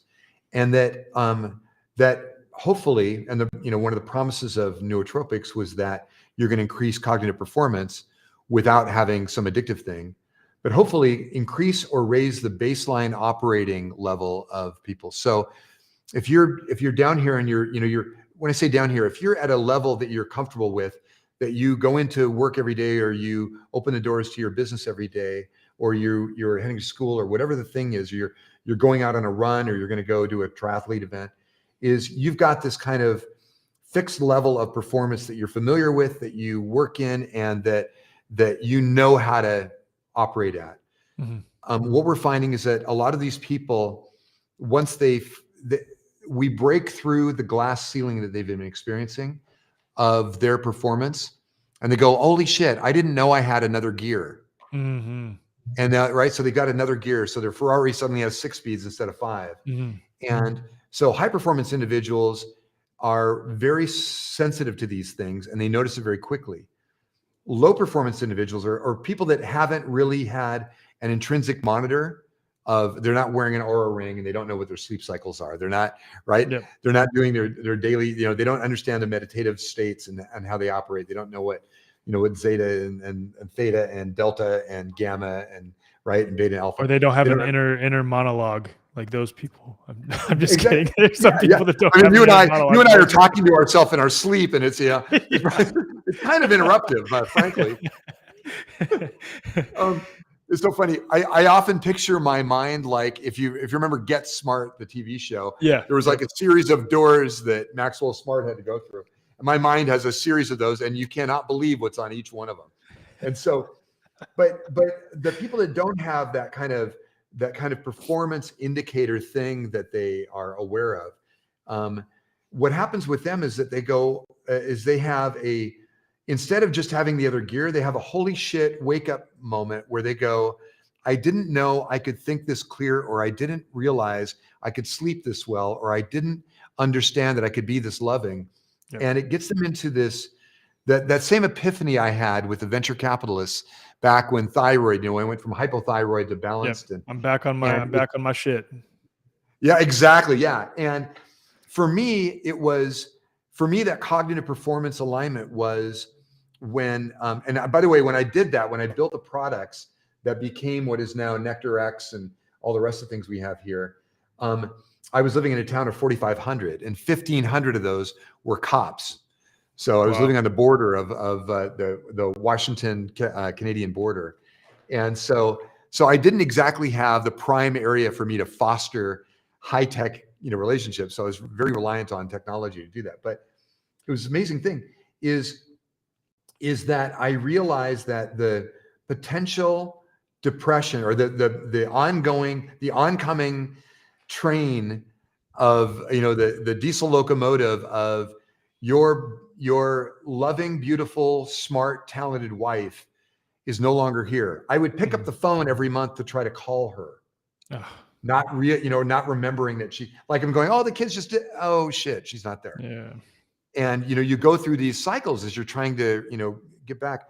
And also you have an identity crisis of, very much like when you move to the way forward from your previous operation, there's an identity crisis as you were so, that was you had built something significant, and suddenly you're not associated with that. It's 100%. It's the startup paradox of, those of us that have done multiple startups, is every time you sell a startup, or you mothball it, or you go bankrupt, or whatever happens to be the outcome of it, and you start a new one, and you go, oh my God, who am I? And you've got to go through that whole kind of rebuilding of your confidence, your posture, and your understanding. And at the same time, which I'm sure you felt, I can see it in your eyes, is when the way forward became the moniker that became your brand, that became who you are, is your excitement level and your enthusiasm and your understanding of your purpose grew big, very big, 100%. Very quickly. Yeah. And suddenly the passion and enthusiasm and energy and the ability to work 20-hour days or pull all-nighters as necessary returned. Yeah. Yep. 100%. Yeah. It's funny because I enjoy what I do so much that I do struggle to turn it off, so to speak. And that's something that my wife is always having to keep me in check with. And it's good. It's a good balance. But okay. I wanted to get into some of these products now a little bit. So can we do that? You want to do that? Yeah. Is that okay? Is that cool with you? I think we should do that. Yeah, I think we should. I think that's what I don't want to. I'm going to pass the mic over to you. I want you to share what's on your heart to share with these products. Oh, literally pass the mic. Oh, it's so funny. I just had Mr. Robot set me up. He's got a Sennheiser where I'm used to the Shure, the classic Shure mic. Shure SM7B, yeah. So on, yeah. And so he's got a Sennheiser on here because he's overhead. He goes, I'm sick and tired of having a mic in front of your mouth. He goes, let's try this. And so it's so great. I might have it's to so cool to have a smart guy. And then he's got a Lumix instead of, I had a 4K smart camera on, and he gave me a Lumix GH4 with the right lens, that has the right depth of field and all this stuff. And it's a game changer. So here's the deal. On the product side is, again, what we created was a series of solutions. And this is, again, over the last 14 years, is a series of solutions that address state change and state optimization. State being, how do I feel? How do I operate? How do I perform? So, and then how do I feel about the way that I'm performing, right? Those kinds of things, creating a feedback loop. And so what we did is we created what are called stacks of neurochemical precursor solutions that are, and our stacks have a very specific design in mind. And that design is as I was designing these things first, I did 3,000 failures to get to the first win. So wow. This is not kind of an accidental. And it took 4 years to do that. And that is first I started pairing molecules. I would take a component, I would pair it with another component, and then I would send them to people and say, try this, and how does it make you perform, or how does it make you feel? And in that, I found that there were a number of characteristics of us human beings that were getting in the way of cognitive performance. And those things were, we often had oxidative stress that we were dealing with. So the first thing I did was I put together a combination of nutrients that combat oxidative stress in the body. And then from there I said, well, what's the other thing? Well, people outside of oxidative stress, we also have hormonal and lifestyle stress, right? And those are very critical. And that's when your cortisol gets jacked, or where your adrenal is flowing or burning out, more common than not here in today's society. So I needed to have an adaptogen blend that was in there as well. And adaptogens are things that help your body to adapt to stress without calling on those chemicals that fuck us up long term. So that was another one. And then the other was, I knew that we were in a deficit of B vitamins typically. So I did a hyper concentrated combination of B vitamins, because what most people don't realize, not only is that B vitamins are critical, but that we have a tendency, or that B vitamins are catalysts and enzymatic precursors to the things that happen in our brains and bodies for the creation of the various chemicals that our bodies need to operate well.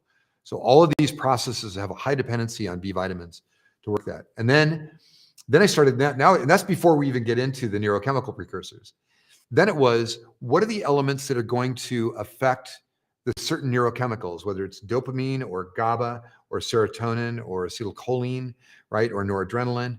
What are the precursors to those that are going to upregulate, meaning they're going to improve the performance of the systems that produce those neurochemicals in the body, rather than feeding the body directly those neurochemicals? So much more important. It's helping your body to produce them, rather than like an outside source producing them and giving them to you. Exactly. If you have an exogenous source, anybody that's done whether it's TRT, testosterone replacement therapy, or like, I'm on desiccated thyroid hormone, is anytime you're doing an exogenous element that's especially a neurochemical precursor or neurochemical, what you're doing is you're signaling to your body. A great example is, let's talk about Adderall for a second.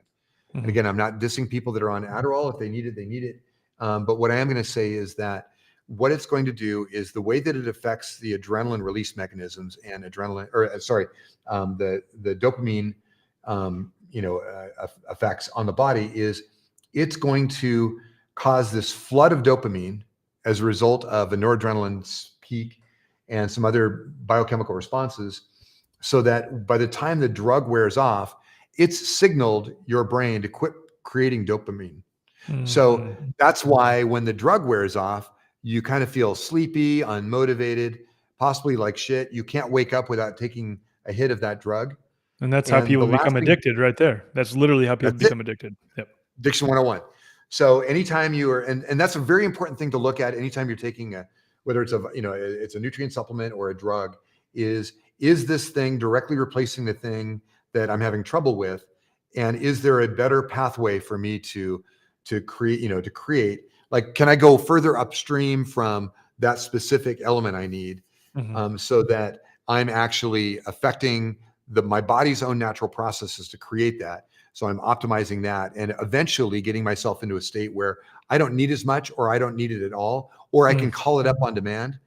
One of the things with state change that I want to emphasize is, state change is a combination of the neurochemical, physiological, and biological processes that are going on, and your own brain's ability to call up that process. So you can take something that will get you to a certain state, but better is you take something that gets you to a certain state, and then you meditate on, or think about, or concentrate on the state you want to accomplish, or visualize yourself in that state of performance. For me, I was a competitive junior tennis player when I was young. And for me to get into state, as soon as I got in, I'm receiving serve, or I'm serving.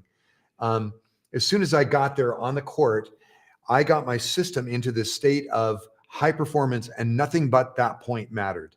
And I played that point as though I didn't care about the outcome of that point. I didn't care about who won the game or the set.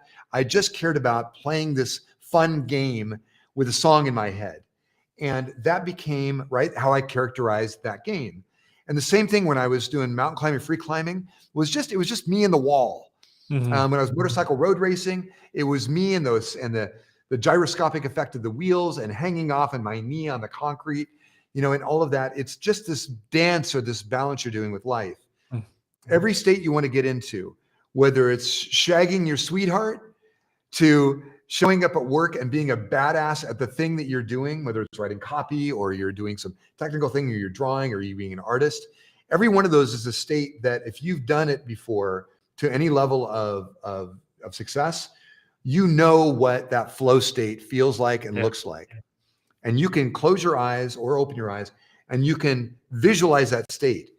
We create the biochemical, neurochemical tools to help you achieve that state at a higher level, easier, and build the neural pathways in and the process, again, the physiological, neurological process to achieve it easier, faster, and better, and continue to scale that baseline up so that when you're not on the newts, right? When you're not on the newts, On the you newts. can still go there, man. You can go there and you can reach that and you can achieve that level. So we've got a bunch of cool stuff. To be honest, here. that's literally what I found from doing the 30-day, because I'll say this. I think I've said this before on a show. The one thing that I have not been able to shake is caffeine dependency. Like I feel like my adrenals were just effed. I have a 5-year-old and a 2-year-old. Like you know how that goes. So they are the anti-caffeinated. Yeah. So after just doing just the 30-day, that's what's crazy, is just the initial 30-day to sort of figure out like where my baseline is on everything. I have not been drinking coffee in the morning in the past like week and a half, 2 weeks. That's awesome. At all. No, I'm like dead serious too. I've literally not been drinking coffee. So have you heard? Do you know the Huberman protocol on coffee drinking? Uh-uh. All right. So one of the things that there's a thing called the adenosine receptor in the brain, and there's adenosine is the kind of neurochemical that flows that basically is what brings you to sleep at night. It helps you to sleep at night. So it's the trigger signaling molecule that helps you to sleep. Caffeine is shaped exactly like the adenosine molecule, and it dominates and it blocks the adenosine receptor. So adenosine will stay in your system. So there's if you take caffeine, what you're doing is you're saying to adenosine, hey, get out of the way. I've got this other thing. And so now your energy level is elevated and some clarity and some other stuff. Challenge is that you still have adenosine in your system now because it hasn't abated, which it'll do normally in the morning if you get some sunlight. So it gets some sunlight and let your system burn through it through doing your morning activities. This is where like cold, intermittent cold shower for 15 or 30 seconds. And then I turn it on hot after that because I'm a wuss. Do you do hot first though? Because when I was doing cold showers, I would have to do hot first, take my full shower, then cold, and then hot. Yeah. So I jump straight in cold. No, brother. I do not. So what I do is I warm up the shower, right? I get it to my full heat, and then I get in the shower and I immediately turn it down to cold to like 40 to 50 degrees. I've got a song on my Google speaker, so I'll have an old Guess Who tune. Like right now, Undone, UNDUN, Undone by the Guess Who is a fucking awesome tune to get me going. It's just a groovy, jazzy tune. So yeah. I'll get through the first. My whole thing is get through the first verse, bro. Get through the first verse. It's a short song. It's 3 minutes long. If I can get through the first verse, I'll be fine. So it's about 30 seconds or so. And then I crank it up to hot. But that's all you need because that's going to release the adrenaline in your system. It's going to do the anti-inflammatory processes and it's going to cycle yourself. So here's the Huberman. Here's the Andy Hubes process. For those of you like this is Andy. I've got a poster of the dude in my in my office. Awesome. We bow before it. We have a little an altar to Andy Hubes here. So, so what you do is instead of having your caffeinated coffee first thing in the morning. By the way, I have a hack to the hack. I've got a hack to Andy Huberman's hack, and so the hack is instead of drinking coffee first thing in the morning, wait 90 minutes to 2 hours, and then have your first coffee. And the reason for that is now you've let the adenosine go down and basically it's finished its process. And now it can start building through the rest of the day and through the evening. So when it really comes on in the evening after sunlight's gone. So the benefit to that is, one, the caffeine will be smoother. It won't like jar you awake, and it won't be a buzz. It'll just be clarity. And the other is you don't get a caffeine fall off at 2 in the afternoon or 3 in the afternoon. So it's great. So you only need it once a day. You don't have as much. That works really well. The hack to the hack is have decaf first thing in the morning, and then 90 minutes to 2 hours later, right? After you've woken up, then have caffeinated coffee, and your body will know the difference. It's great. So wow. Well, legitimately though, I haven't even felt the need to like drink coffee in a week and a half, 2 weeks ish. Like it's been incredible. That's awesome. I was looking have you tried our, here it is. Sorry. All Be good. back. All good. Hold on. So funny.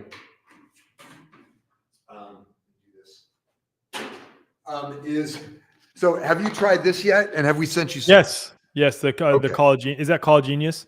It is College Genius. Yep. If you want to call a genius, can I tell you what I mix my College Genius with? Dude, tell me.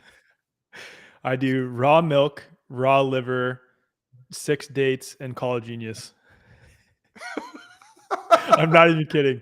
And I think you bow to the Liver King? Do you bow to the Liver King for a second? No, I do not freaking bow to the Liver King.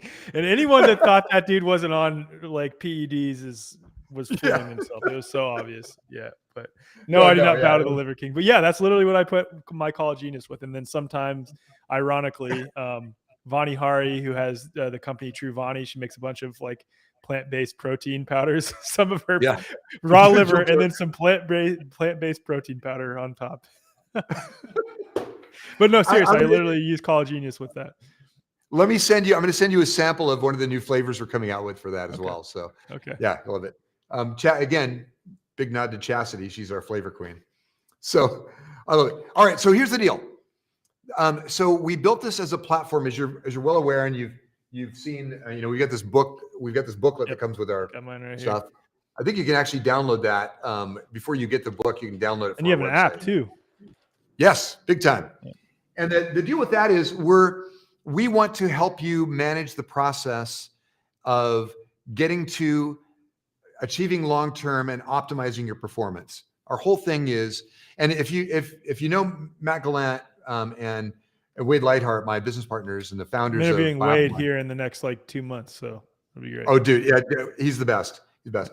And these guys are the epitome of performance. They're the model of performance. Everything they do is about performing better, and they work hand in hand. They do handoffs on discoveries. Like I think Wade found biofeedback first, and then Matt became a diehard evangelist for it, and those kinds of things. So it's great. Matt actually, Brad Costanza found my previous company, became an advocate, and then Matt found that, and then Wade came down and visited me because Matt wanted to have Wade's insight and then visit me and say, we got to work with this guy. So that's how that came about. So the deal is that we all want to feel like rock stars as often as possible without it becoming a thing. I grew up in the 70s and 80s where doing speed, coke, acid, all those other things were kind of de rigueur, along with smoking weed and everything else. Yeah. And the challenge is that you had to be working in Wall Street to be able to afford coke. And so you end up getting shittier product that has more, side effects and that kind of stuff and all these things. And it was not a sustainable performance level increase. And more of it was like, if you've seen The Wolf of Wall Street, like the scene where he goes into his Lambo and he cruises. And then when you see that was what he thought he saw. And then what the reality of it is, the thing was completely totaled. And right. And that's exactly what goes on, is that you have this belief that you were just a badass and you were the funniest guy at the party, and everybody's going, what a douche. What is up with this guy? So what we want to do is we want to help you get to this performance level, and we want to keep a tight rein on it so that you are letting us know how our products are working with you, and we're getting our products optimized for your physiology, neurology, and goals. So what we did is we started with a thing called Nectar X. So Nectar X is a drink. It comes in a test tube, and it is a drink mix. In fact, we got our new box coming out. So Oh, So awesome. yeah, it's going to be great. I really love it. Again, I'll get you the new kit so you can have something to play with. But the deal is that the drink which again we optimize it. You tell us what your habits are, your age, your sex, your weight, your workouts, your food intake, your coffee intake, and other things, and then we customize the formula specifically for those factors and your goals that you have. And then you can drink this and you can meter out, by drinking it, right? I've got some right here. By drinking it, you can meter out the amount that affects you the best. You can also do things like taking it. I like to take it with oil and a multivitamin. Those two factors really help increase the uptake and regulation of it. I think you laid So that out in the book too. I think it literally says it's best to take it with like some of your fats or oils at that point. yes, Yeah. fats are the absorption dynamic of fats in the gut with almost anything you take is anywhere from 200 to 1,000 times or 1,000% higher than if you take without. That's just not for nootropics; it's for all your vitamins as well. Really, really powerful. So we started with that because then you can regulate that, and then we got into so for people that want more of a focus, they go, okay, I'm on Adderall or I'm on a equivalent, but I'd like to have something that doesn't jack me up to that level and also has a predictable curve on its performance and doesn't leave me dry at the end of the night or the end of the day. So we created this thing called. So this is our focus averager. We now call it the ultimate focus. And ultimate focus is a dopaminergic activator. So it's a dopamine activator with precursors to dopamine to help create dopamine, with a slight bit, with a sprinkling of adrenaline. So adrenaline precursor, right? A noradrenaline precursor, and then it has a little bit of acetylcholine in there as well. So what you get is the drive, motivation, and reward systems of the dopamine combined with enough acetylcholine that your thinking process and memory are heightened. With them, then you got motivation, you got thinking process, you got drive, you got all the stuff that you would get from a med, but it's in precursor form with signaling molecules that tell your brain to go create those neurochemicals that you need. So works great. So that's really important. So that's a good one. But let's say that motivation isn't your problem, or you have a problem with both motivation, focus, and you also are dealing with maybe cyclical depression, or you're not feeling as up or as motivated, as happy as you could be. Well, we built something specifically for that. It's called Upbeat. And Upbeat. Yep, Upbeat. And Upbeat was created as a serotonin precursor. So it's got a series of serotonin precursors and serotonin is a mood stabilizer with some acetylcholine. So your thinking is clear, because we found that when you raise mood, but one of the problems that people were telling us that they had with SSRIs, selective serotonin reuptake inhibitors or antidepressants, was that though the mood may be stabilized, they weren't feeling necessarily happier all the time. Some people, it makes a huge difference. And again, don't go off your meds. I'm not a doctor. Yep. I just play one on the internet. And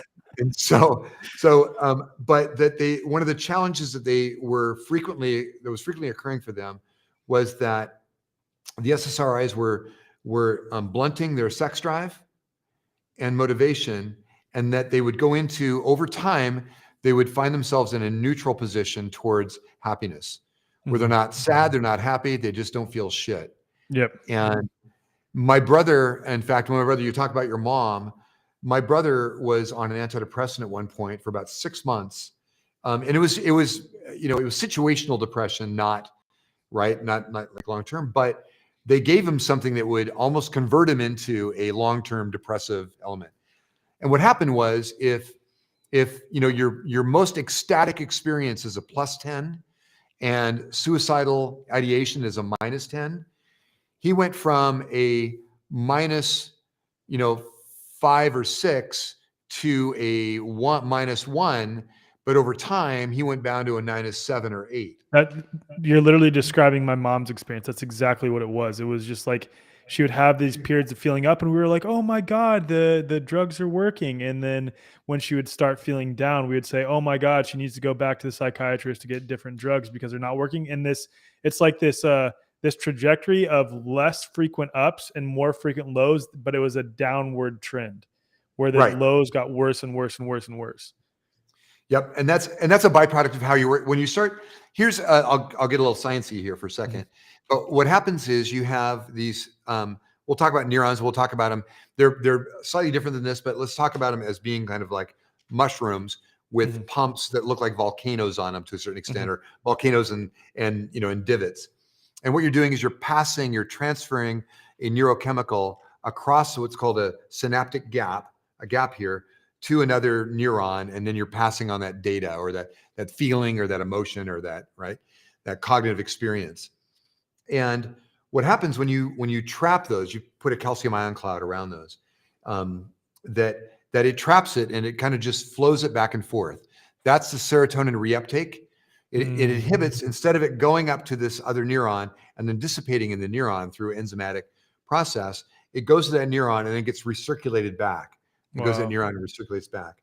Two things happen when that occurs.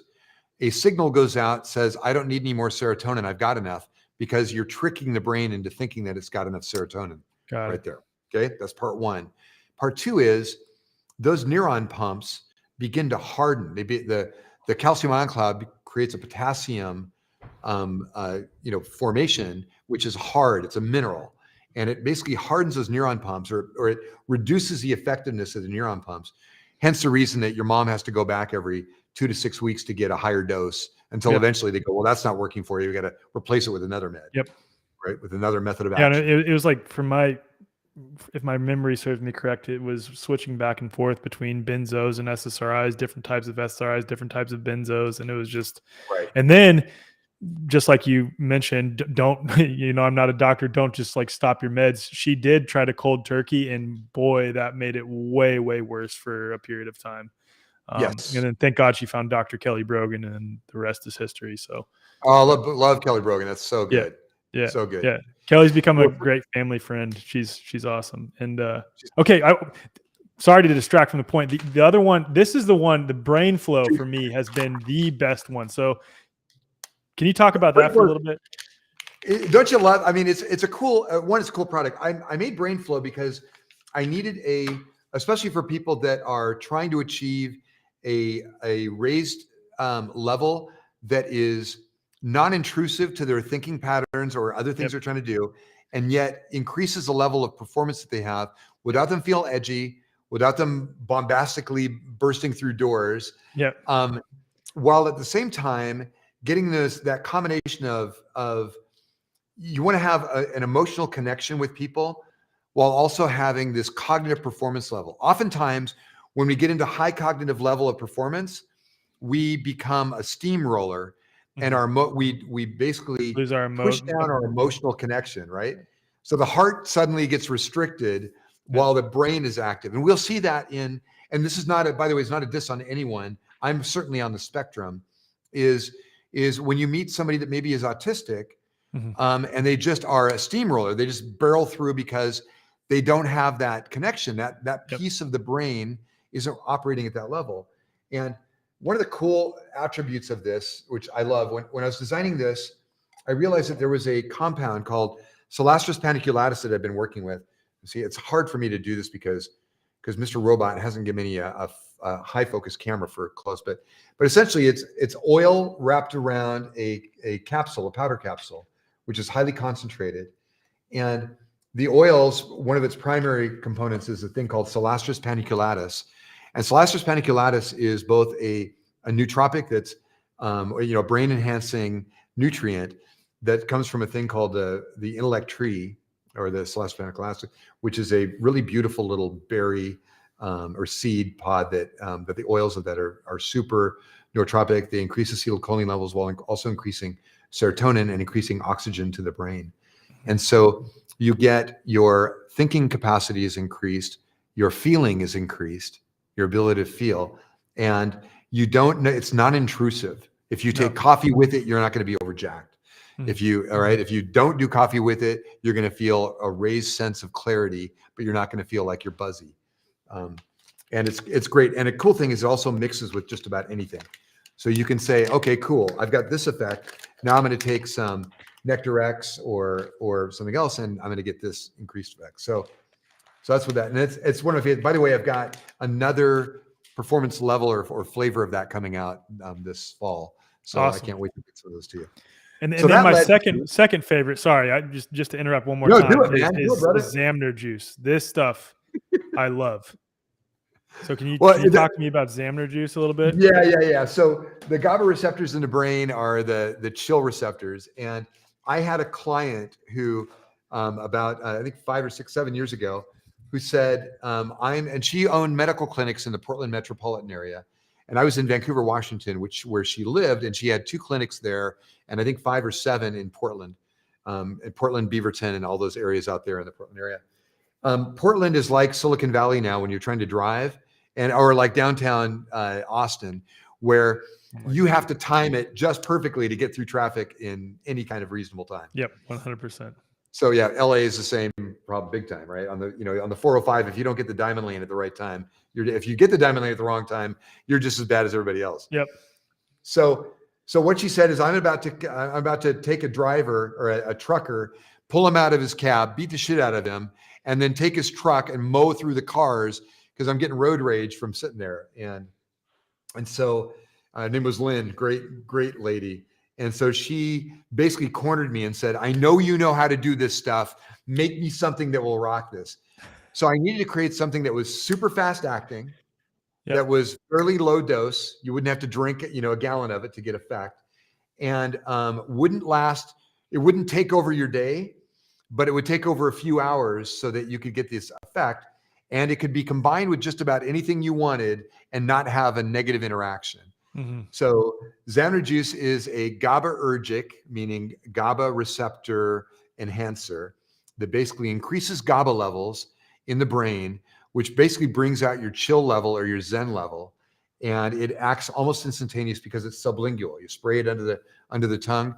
Before shows like this, I will take 4 to 6 sprays, and oftentimes I'll do it in the middle of the event and the rest. And the other benefit of GABA is because it slows down, it's a parasympathetic enhancer. Meaning sympathetic is that kind of, that fight or flight and those things. Parasympathetic is the feed and chill and sleep and the rest of this. There's enough energy in Zamner juice that you don't feel like you're chilling to the point of put me on a couch. No, you didn't smoke a joint or something like that. So, but at the same time, you feel chill enough that you can make your decision making is improved. Mm-hmm. Your ability to think through things is improved.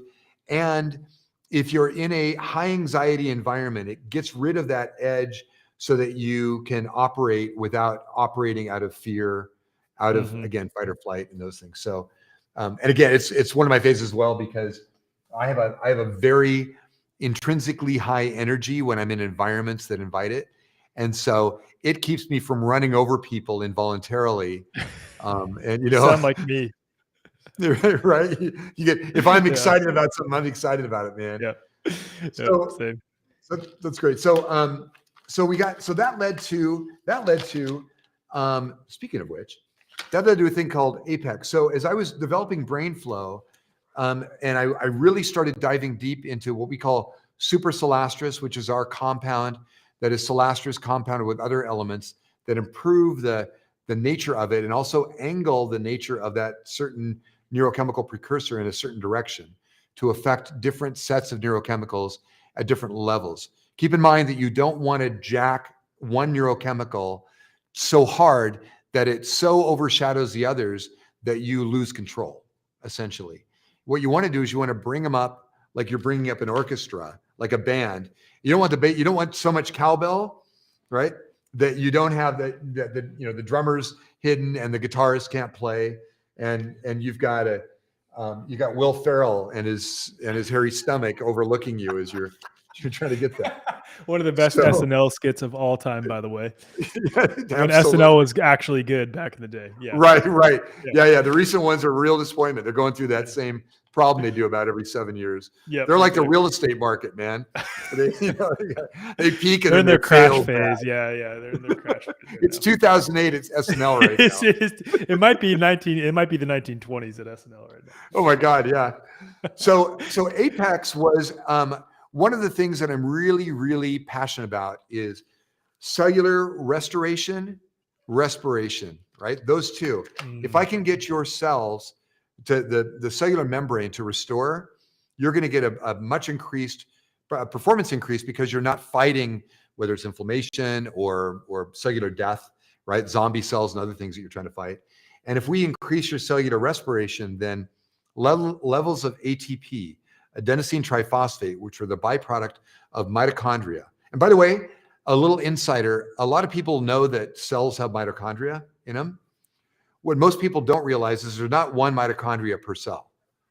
Like the heart muscle has 4,000 mitochondria in each heart cell, heart muscle cell, right? So the brain, 2,500 or so in certain parts of the brain.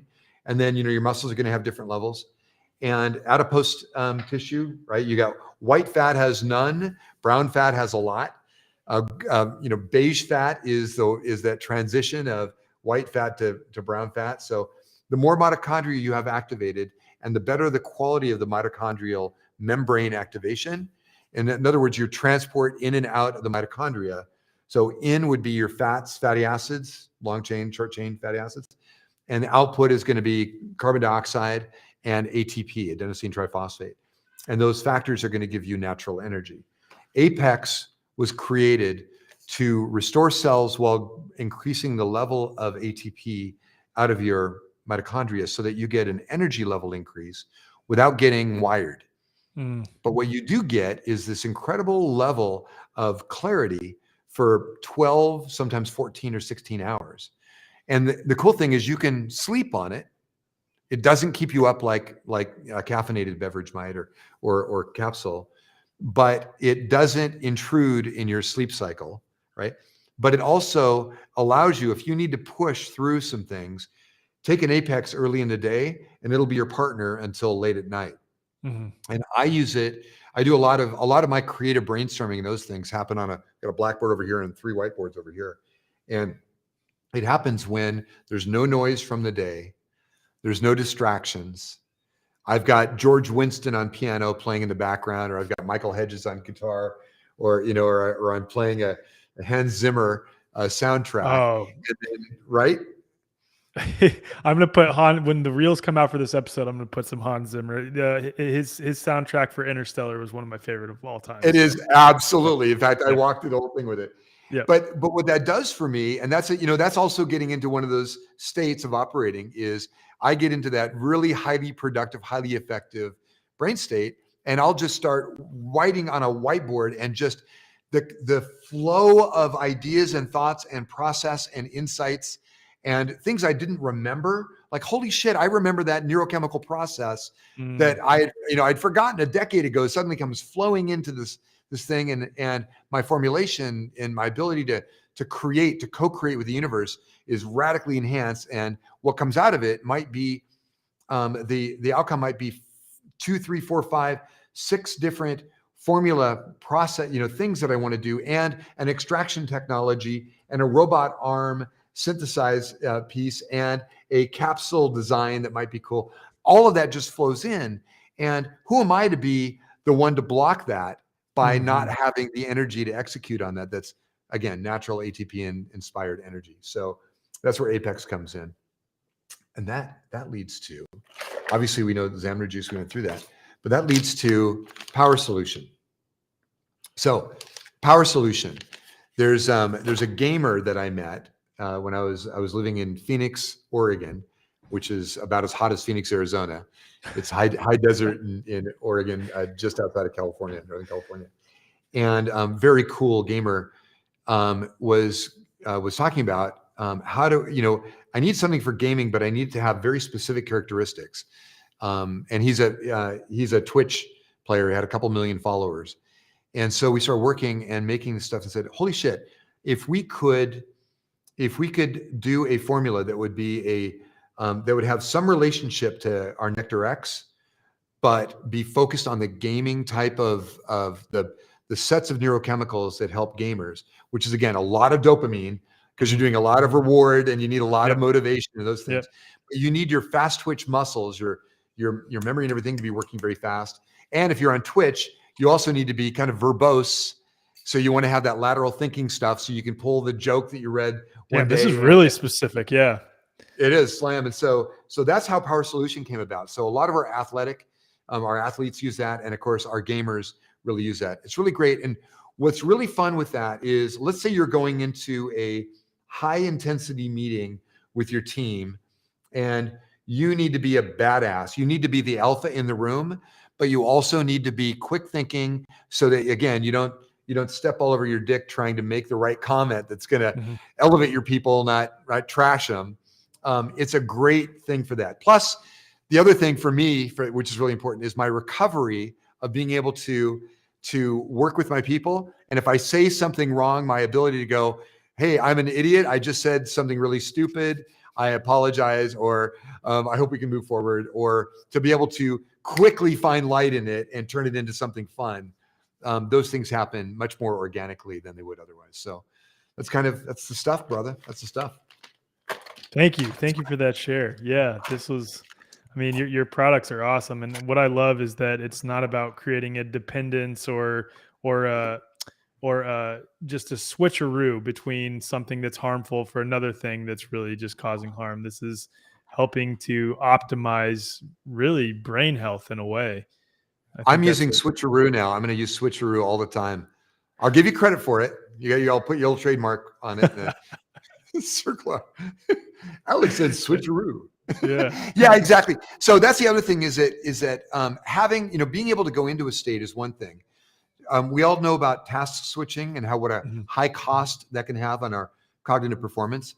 Is being able to dial in a state and then to be able to switch to another state without having a huge hour-long drag between them is pretty important. And so we really want you to look at this. And some of the ways to do that is, like, one of the things is I might take a Power Solution and just, and I'll do a Power Solution. I'll do an upbeat and maybe a brain flow, and I'll be jacked as shit, really into it. And I'll go, okay, I need to get to another state. So then I do the Xamaner, right? I'll do Xamaner juice, and then I'll just use Xamaner juice as a buffer to get me into the next state, which might be much more calm with my sweetheart. I don't want to blow her out. Yeah. Right. And those kinds of things. And then I might go into another one where I might go, okay, I need to be a badass for the next 4 hours. So then I'll do an ultimate focus, and I'll get into that state. And you can play with these. These are not something that are just that we give you a kit and a guide to help you, and an app that lets you do feedback so that you can build the ultimate states for you, not just the stuff that we dictate. And we learn every day, as you asked earlier, what are the insightful things that you found from your people? And that is that we're all a little bit broken, that we feel a little broken. We all need better self-love. We also need to stay off the Cheetos and start looking at our food and our lifestyle and our sleep. By the way, we just finished our sleep breakthrough. Great product. If I haven't sent you some, let me do that. I have not gotten that one yet. I'm pumped to try that. It is badass. And with 2 kids running around, there's 2 things. One is we have Dream Optimizer. Awesome. So Dream Optimizer I developed specifically for, I like to have my day or my night kind of add to my day. Like I love to have, like last night I had these dreams that were incredibly critical to solving some problems. And so I let my dreams do that. Dream Optimizer is cool. Oh, it's great. So Sleep Optimizer is a non-melatonin based sleep inducer that will help keep you asleep for about 7 hours, 7.5, 8 if you need it. And you can dose it. It's a powder that you scoop in and you can dose it as much as you need. And that's something you take like every other night. And that will help you it does a bunch of memory consolidation, which is very important at night, that you consolidate the activities that happen during the day and put them in the right places so you can find them later. and also get rid of the shit that you don't need. And right, the pain, the trauma, the bad comment you got, the troll on Twitter. It Got a lot of those. It helps to eliminate those. That's one. And again, we used a non-melatonin blend for that we created. By the way, it took us years to do this. This was a big one. Well, that just shows how much work and intention goes into that. That's awesome. It's a commitment, and I'm really, really fortunate to have a partner in Matt Gallant, who he lives in Panama and I live here in Iowa. So there are overnight boxes that go out every week so that we can be collaborating on these things, and awesome. It's great. And then we have a thing called Zamner Hour every Friday. So for an hour every Friday, we just jam on all of the cool Zamnerish positive things during the week that we want to celebrate together, which is awesome. I recommend I'm gonna steal that from you. I'm stealing that from you. The Zamner Hour. That's good. That's good. Do it. So, and then Dream Optimizer is really cool. Dream Optimizer we made because I have a problem with a thing called sleep onset. Whereas I will have a tendency, my mind is always cooking up ideas, and I keep a pad next to my bed. Well, I could wake up, 5 times over 2 hours just trying to get to sleep, trying not to forget something interesting. This is twofold. It has it's a microdose of melatonin. When I say microdose, I literally mean it's 21 to 36 micrograms of melatonin per spray. But we have a thing called that is it's essentially a seed that gets you into very deep REM sleep very quickly, mated to it, along with some 5-HTP and a P5P, this form of B5 or B6 that's 400% more bioavailable, so it increases that enzymatic activity, and it puts you sleep in 20 minutes.